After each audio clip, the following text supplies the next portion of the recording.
우리나라 탈모 인구가 1000만 명, 즉 5명 중에 1명 정도라는 거 알고 계시나요? 이 중에서 병원을 찾아 치료를 받은 경우에도 100만 명이 넘는다고 하는데요. 주사형 치료제가 개발 중이라고는 하지만 지금의 탈모약 시장은 먹는 약 위주의 치료제가 대부분입니다. 혹시 내가 먹는 약에 부작용은 없나? 탈모에는 좋지만 다른 곳에는 안 좋지 않을까? 고민하시는 분들 많으실 텐데요. 닥터 스텔라 심영진 원장님 모시고 고민을 해결해보는 시간 갖도록 하겠습니다. 원장님 안녕하세요. 네, 안녕하세요. 닥터 스텔라의 심영진 원장입니다. 개그맨 이미재 씨가 탈모약 복용 후 와이프가 전혀 이성으로 느껴지지 않아서 모발 이식을 결정했다는 기사가 있었는데요. 놀라운 것은 사람들의 당연하다는 반응이었습니다. 사실인지는 모르지만 탈모약이 성욕을 저하시킨다고 생각하는 사람들이 많은 것 같은데 탈모약의 부작용은 어떤 게 있나요? 예, 탈모약 부작용이 통계적으로는 그리 많지 않게 보고되지만 임상에서 보면은 좀 많이들 호소하시는 것 같습니다. 대표적인 것이 성욕 감퇴, 그 다음에 발기력 저하를 둘 수가 있겠고요. 사정량이 준다든지 정자의 운동성이 다소 떨어지는 경우도 발생할 수가 있습니다. 여성의 유방증에 대해서는 지난 시간에 제가 말씀을 드렸죠. 탈모약의 어떤 성분이 어떤 기전으로 성욕 감퇴와 발기부전을 일으키게 하나요?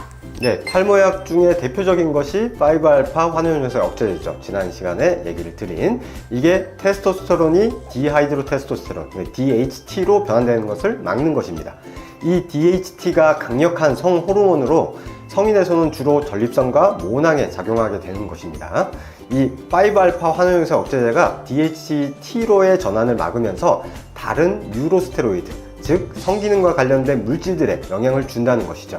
그리고 또 하나의 기전은 5알파 환원효소 억제제가 DHT로의 변환을 막으면서 우리 몸의 테스토스테론은 오히려 증가하게 됩니다. 변환이 안 되니까요. 그 테스토스테론의 일부가 여성 호르몬으로 변환하게 되면서 여성 호르몬이 많아지면서 그 영향으로 성기능에도 영향을 줄 수 있습니다. 좀 어렵죠? 네, 어렵긴 한데 지난 시간에 여유증과 탈모약에 대해서 예습을 해서 그런지 한결 낫네요. 발생 비율은 어떻게 되나요? 예, 발생 비율은 그리 높지는 않습니다. 통계 및 이제 발표 기간에 따라서 차이가 있지만 대략 1에서 5% 내라고 보시면 되겠습니다. 약 복용을 지속했을 때 어느 정도 감소하는 경향도 보이기도 해서 탈모 치료 시에 시간을 두고 지켜보기도 합니다. 탈모약은 억울하겠네요. 발생 비율에 비해서 부정적으로 생각하는 경우가 너무 많은 것 같아요. 탈모약은 먹기 시작하면 장기적으로 오랜 기간 먹게 되다 보니 먹는 분들이 그런 걱정도 많아지고 자료도 많이 찾아보게 되고 그러다가 틀린 정보도 믿게 되고 그런 것 같습니다. 이런 걱정, 불안도 탈모에는 안 좋겠죠?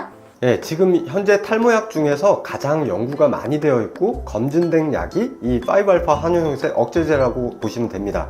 그래서 크게 걱정하실 건 없으시고요. 부작용에 대해 너무 두려워하지 마시고 의료진의 설명을 잘 들으시고 그에 따라 치료 방향을 결정하시면 되겠습니다.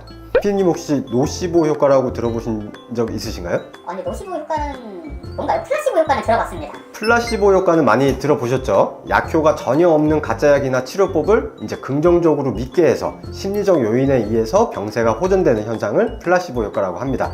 이제 노시보 효과는 이와 반대되는 현상이라고 보시면 되겠는데요. 실제로 5알파 환원효소 억제제를 복용하면서 부작용에 대해서 설명을 들은 군과 그렇지 않았을 때의 군을 비교했을 때 부작용 발현 비율이 차이가 났다는 겁니다. 이제 부작용에 대해서 모르고 먹었을 때는 그만큼 부작용이 덜 나타났다 이런 건데요. 물론 부작용에 대해서는 확실히 설명을 듣고 치료를 정하는 거지만 너무 막연한 걱정이나 불안감은 더욱 안 좋은 결과를 줄 수가 있다는 말이겠죠. 부작용에 대해 알게 되면 심리적으로 위축이 될 수도 있을 것 같아요. 충분히 공감이 되네요. 그러면 현재 탈모약을 먹고 있는 사람들은 어떻게 대처해야 하나요? 탈모약을 복용 시에 성기능 저하가 느끼실 때는 일단 일시적인 현상일 가능성이 있으니까 조금 시간을 두고 편안히 보시는 게 좋을 것 같습니다. 하지만 증상이 지속된다면 비뇨기약과를 방문해서 발기부전 치료제를 같이 사용하는 것도 좋습니다. 그렇게 하시다 정 힘들다 싶으시면 저울질을 좀 해보셔야 되겠죠. 이제 탈모냐 성기능이냐. 탈모약에 의한 성기능 저하의 경우에는 약을 중단하면은 대부분이 이제 수개월 내에 증상 호전을 보이시니까 크게 걱정하지 않으셔도 됩니다. 그리고 탈모약을 드시는 분들이 더 알고 있어야 할 주의사항이 있을까요?